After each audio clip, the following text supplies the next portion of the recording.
Saludos y bendiciones, mi nombre es Geraldine Santiago Rodríguez, soy integrante del grupo número 3 que está compuesto por Jerico Emanuel, Guzmán Mercedes, Franklin Eliezer Guerrero Álvarez, Milagros Cedeño, Gracie Joanny Núñez Hernández, Cristina Escaño Gian. El tema de nuestro grupo es el lenguaje, asfasias y dislexia. El tema que me tocó fue sobre el lenguaje, que es un conjunto de signos con los que las personas pueden comunicarse unas con otras. Los signos pueden ser corporales como los gestos, sonoros como el habla o gráficos como la escritura. El término se refiere a cualquier tipo de sistema de señales que logran el entendimiento de una situación específica o de transmitir un mensaje determinado.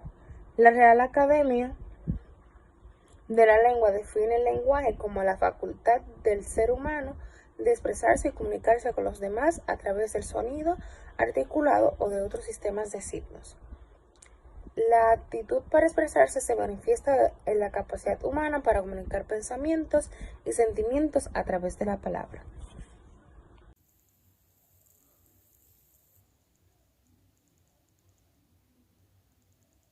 La afasia. La afasia es un trastorno del lenguaje que hace que a la persona se le dificulte leer, escribir y expresar lo que se quiere decir. A veces también se dificulta entender lo que las otras personas están diciendo. La afasia no es una afección, es un síntoma de daño en las partes del cerebro que controlan el lenguaje. Los signos de afasia dependen de la parte del cerebro que esté dañada, y existen al menos 4 tipos principales de afasia, los cuales son afasia expresiva. Sucede cuando se sabe lo que se quiere decir, pero se tienen problemas para decir o escribir los pensamientos. La afasia receptiva afecta la habilidad de leer y entender el lenguaje. Se puede escuchar todo lo que las personas dicen o ver las palabras según impreso, pero no se le encuentra un sentido a lo que se está leyendo o escuchando. Afasia global es la pérdida de casi toda habilidad lingüística y no se puede hablar, entender el lenguaje, leer, ni siquiera escribir. Y por último, la afasia anómica, que es cuando una persona tiene problemas para utilizar las palabras correctas para ciertas cosas, personas o eventos o lugares. En algunos casos, la afasia puede mejorar sin tratamiento, pero también puede ser una condición a largo plazo. No hay cura, pero con tratamiento se pueden mejorar las habilidades lingüísticas. Cualquier persona puede desarrollar afasia a cualquier edad, pero la mayoría de las personas que la sufren son de edad mediana o ya mayores. La mayoría de los tipos de afasia suceden repentinamente por un accidente cardiovascular o por una lesión cerebral. La afasia causada por un tumor o trastorno cerebral se puede desarrollar lentamente con el paso del tiempo. ¿Cuáles son los tratamientos que nos pueden ayudar a luchar contra la afasia? Algunas personas se recuperan completamente de la afasia sin ninguna clase de tratamiento. Sin embargo, la mayoría de las personas deben empezar terapias del habla y lenguaje para tratar la afasia lo más pronto posible. El tratamiento puede ser individual o bien puede ser en grupo, con un terapeuta de habla. La terapia, utilizando una computadora, también puede ayudar. La terapia específica depende del tipo de pérdida del lenguaje que tenga la persona. Puede incluir ejercicios de lectura, de escritura, seguir instrucciones y repetir lo que dice el terapeuta. La terapia también puede incluir aprender a comunicarse con gestos, teléfonos u otros dispositivos electrónicos. La participación de la familia puede ser una gran parte de mucha importancia para la terapia del habla. Los miembros de la familia pueden aprender a ayudar a la recuperación en muchas formas, tales como utilizar lenguaje sencillo, incluir a la persona con afasia en las conversaciones, repetir o escribir las palabras claves para ayudar a comunicarse de manera más clara. Las habilidades lingüísticas pueden continuar mejorando durante años. Por lo general, las personas recuperan su habilidad de comprender el lenguaje mejor que su capacidad de hablar. ¿Qué tanto se recupera una persona? Depende de muchas cosas, entre ellas qué causó la lesión cerebral, cómo se lastimó el cerebro y qué tanto se lastimó, qué parte del cerebro se lastimó y sobre todo la edad y la salud de la persona.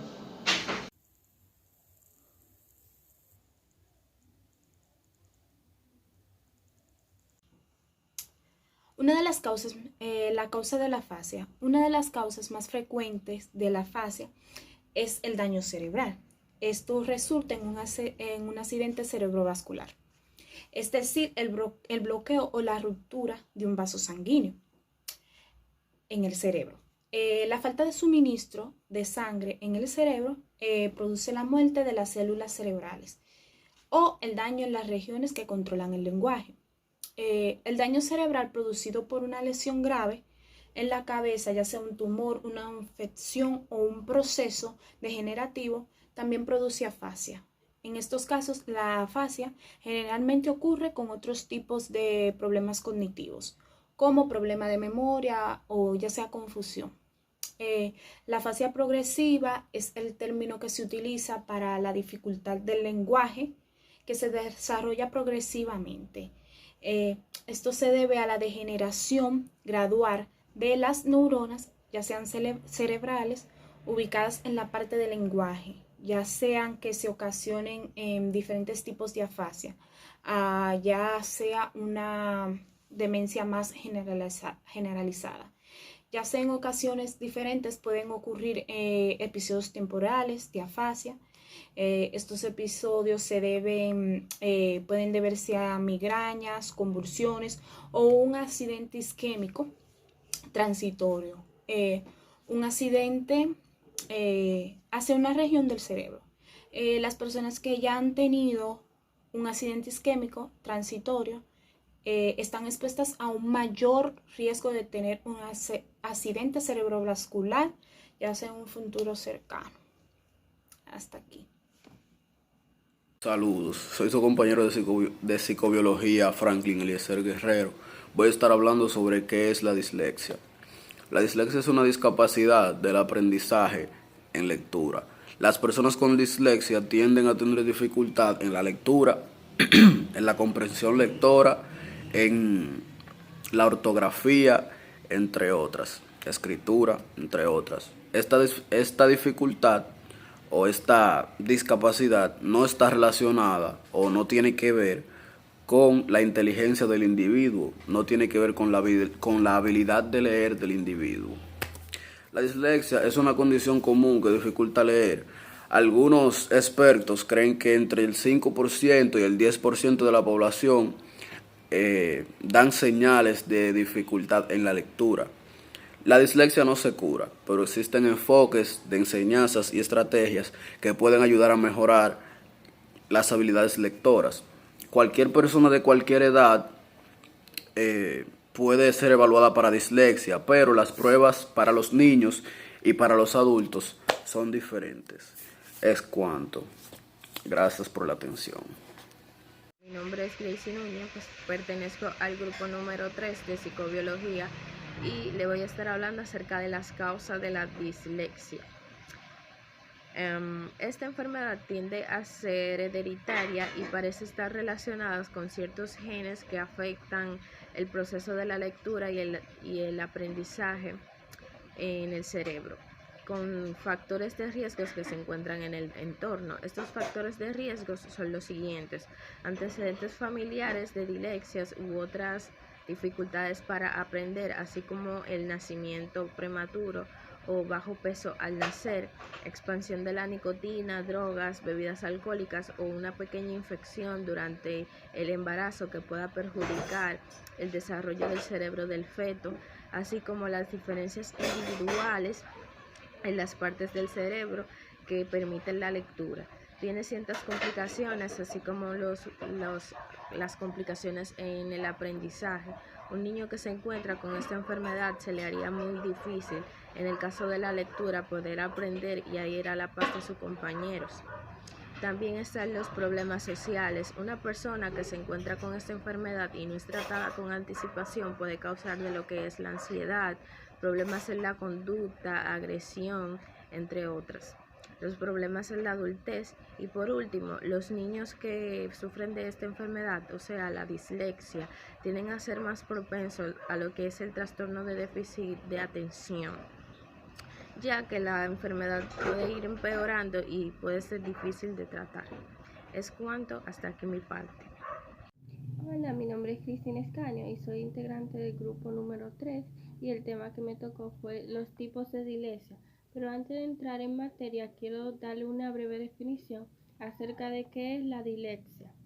Es un trastorno del aprendizaje caracterizado por la dificultad para la lectura, a raíz de los problemas para identificar los sonidos del habla. Existen varios tipos de dislexia, los cuales son dislexia adquirida. Este tiene su origen en una lesión cerebral que implica aún más de una zona del cerebro implicado en la lectoescritura. Dislexia evolutiva. Su origen es desconocido. Sin embargo, esta se relaciona a alguna evolución genética. Dislexia superficial. Suele ser más habitual en los niños, aunque no presenta gran dificultad en la lectura. Dislexia fonológica. Es la que dificulta especialmente las lecturas con palabras largas y palabras que no son no se usan frecuentemente. Dislexia profunda o mixta. Esta es la más grave, ya que se caracteriza por dificultar dos procesamientos de lectura, tanto la fonológica como la visual. Hasta aquí fue mi participación, espero que le haya gustado y gracias por su atención.